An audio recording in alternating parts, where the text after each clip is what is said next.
this was 1 or 1A as the best 155-pound fighter in the world. El Cucuy, Tony Ferguson, first man at 155 pounds to put a double-digit winning streak on paper in the UFC. And skill for skill, man, the kid has it all. He was so dangerous. Tony Ferguson just had so many different weapons that no one could really prepare for him. You didn't know if he was going to take you down. You didn't know if he was going to bludgeon you with his hands. You didn't know if it was going to be elbows. You really had to pick your poison when you were locked in the octagon with Tony Ferguson. That's why he has one of the longest win streaks we've ever seen at 155 pounds.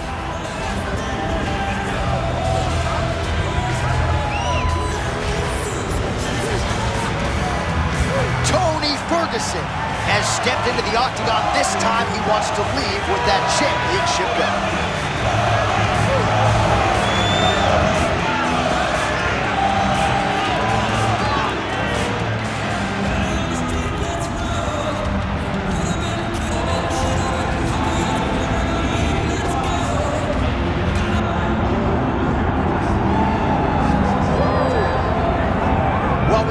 Before Max Holloway's career is said and done that the UFC touches down in Hawaii, because this athlete deserves as much.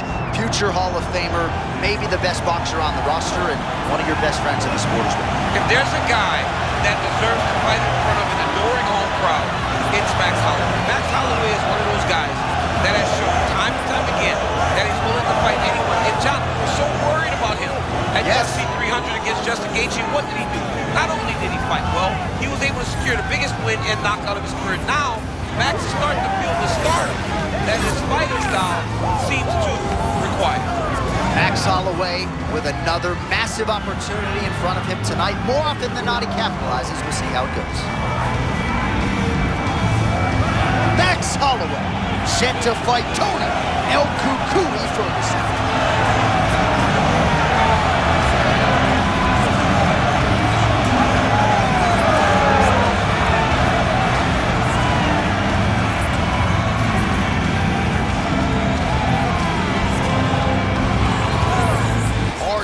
The tape for this lightweight championship fight. All right, now for the introductions, here is Bruce Buffer.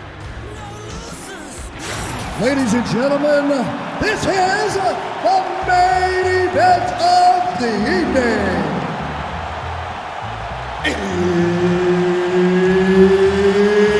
It's time! 5 rounds for the undisputed UFC Lightweight Championship of the World.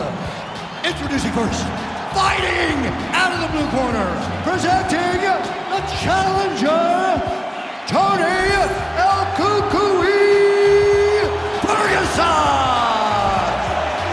And now, introducing the champion, fighting out of the red corner, ladies and gentlemen, presenting the reigning, defending UFC Lightweight Champion of the World, Max Holloway. Mark Goddard, as good as it gets if you're a fighter. Probably the guy you want in there. Can't believe we're here. What a build-up to this fight between Max Holloway and Tony Ferguson as we get underway with round 1. There will be violence, there will be blood. Yeah, there will be violence. I mean, when Max Holloway is matched up with just about anyone, it's fun. There's another level of excitement when it's Tony Ferguson, the guy that can hurt you with elbows, knees. He famously says he uses all of his weapons inside the octagon. He will need them tonight. For Max Holloway, it's going to be the boxing, the footwork, and the cardio, man. This guy uses cardio as a weapon like no one else in the UFC. Well, you see why Holloway is such a fan favorite. Beautiful land there with the left hand, and now we'll see what he can do with it. Ferguson gets flipped from that offering, but seemed to absorb it well. I'm not actually sure how much of it actually landed cleanly. I mean, these guys are letting it fly. What a pace that they're fighting at. And now leather being thrown on both sides.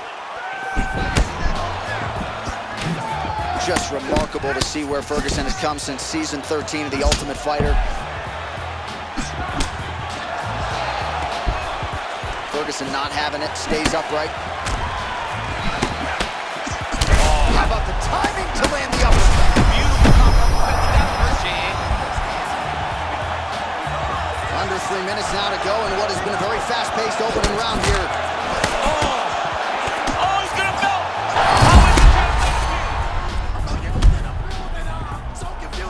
Excuse me, for example, I'm an inspiration of a whole and unless you got 10 sticky imitation, your imagination.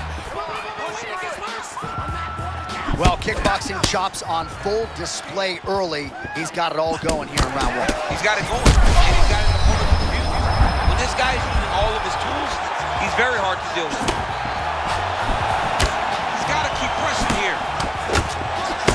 Really a Terminator quality, though, to Tony Ferguson. Eats these shots and just keeps moving forward. Cannot believe that he has maintained his position here. Not even a knockdown after absorbing all that damage. He's as tough as they come. They're very...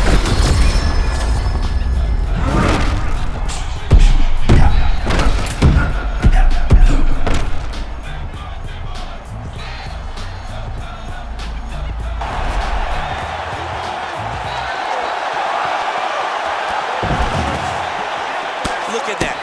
Recognize he's about to lose position. Moving his head on the ground here, avoiding a lot of these big shots.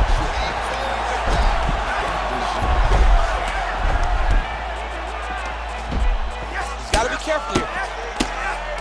Moving his head here on the ground, champ. I mean, this guy is very active off of his back. That helps him to evade those strikes. Ferguson's back in full mount. Round 2 straight ahead. All right, there's the horn, and what a round, champ. We got to talk about the knockdown. When you knock somebody down like that, it got to be kind of fun to structure your way back to the stool. I mean, you are 10 foot tall. When you get...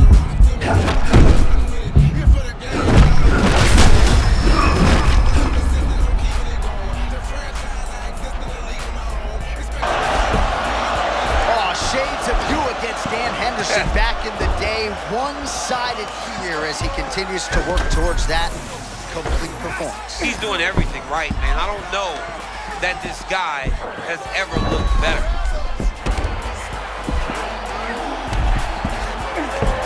Ferguson's back to the side control now. And busy as he looks to improve position here. Now he's got his back. Just over 3 minutes now to go in round 2. All right, so some high-level stuff there on the ground, but as they make their way back to the feet, a huge response from the crowd, no surprise. I love it. I love all the grappling that was on display there. But fight fans want to see striking, and that's exactly what they're going to get as he finally makes his way back to his feet.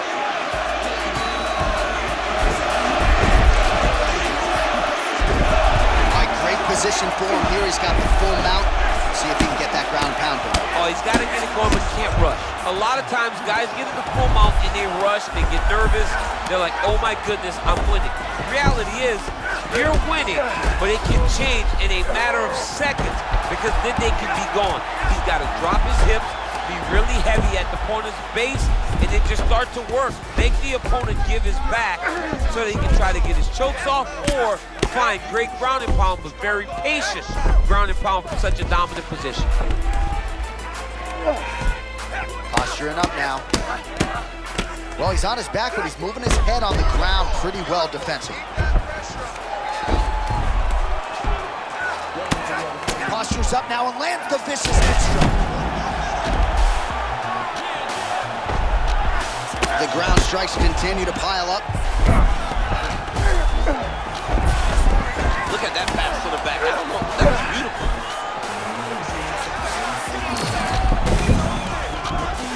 30 seconds to go in round 2. Oh, tremendous urgency out of him there. He reversed his position, and now he might be in the Hold up, dominant. J.A. Hold up, J.A. Another opportunity to try to end this fight by submission. Oh, beautiful timing there. It looked like things might have been getting dire with that submission. Yeah, it was getting tight, but he never panicked. And the moment he got an opportunity, he was able to change the position.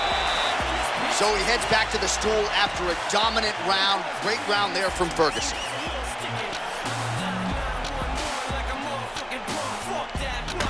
All right, so there's the horn. He got knocked down by a punch in that round, but he is able to survive. We'll see if they can make some adjustments. He's as tough as they come. He took that shot and he kept plodding forward. He got off of his butt. He got himself off of the canvas and tried to get right back to work. But he cannot take many more of these. You don't want to be the guy that's testing. Come on, let's go. Round 3.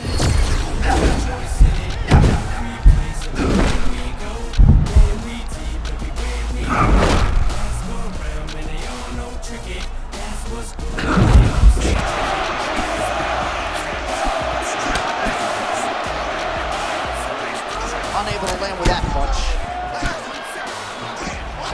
Oh, now we're seeing a lot of work to the body. A couple of those shots got through, and those will add up quickly, right? Even if it's a shot there, DC, I'm not sure how he stayed upright. I mean, when you get hit with a shot like that, to stay standing shows and talk to your tough. Oh, he's almost shutting him down every time he hits him. Oh, nice kick.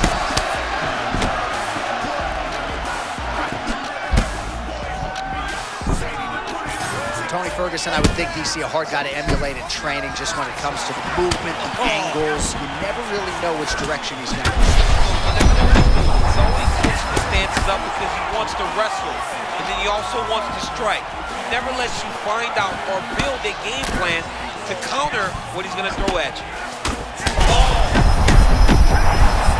He's got to start throwing down.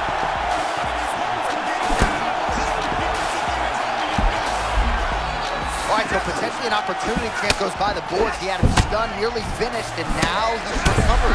Yeah, he started to recover. He needed to get the punch. Oh, my goodness! This is why he's ready to be in the building. Back and forth we go. Oh, he might be out. Ferguson's trying to lock up on a submission now. Oh, that one looks really tight, DC. Oh, he's going to try this man. Oh, submission defense on full display there. He said that he was very aware of what this guy brought to the octagon and it showed in that defense. There's the elbow from the top by Holloway. Oh, champ, you got to appreciate that. The sweep, and just like that, he's in top position. He turned defense to offense. He went on the offensive and he switched the position. Great job. Well, he's got the ground and pound going now. Strong work from the top here by Ferguson. Oh, big shots raining down. And another one. Another strike from the top. Lands for him. Another submission attempt here, and this is a good one.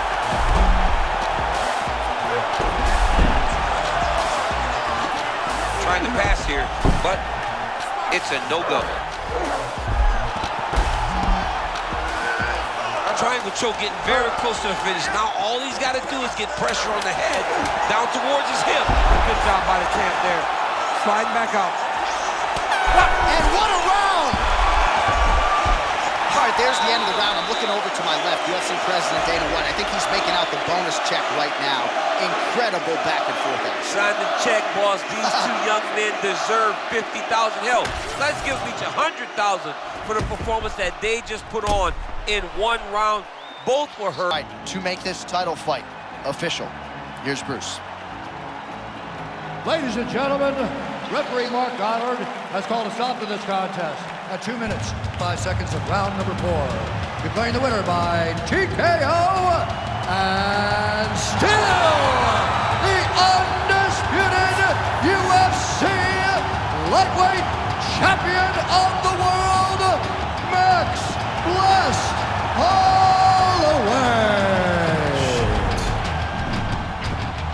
All right, so you heard it there from Buffett. Goes into the books as a TKO for Max Blessed Holloway, and I'm sure he'll be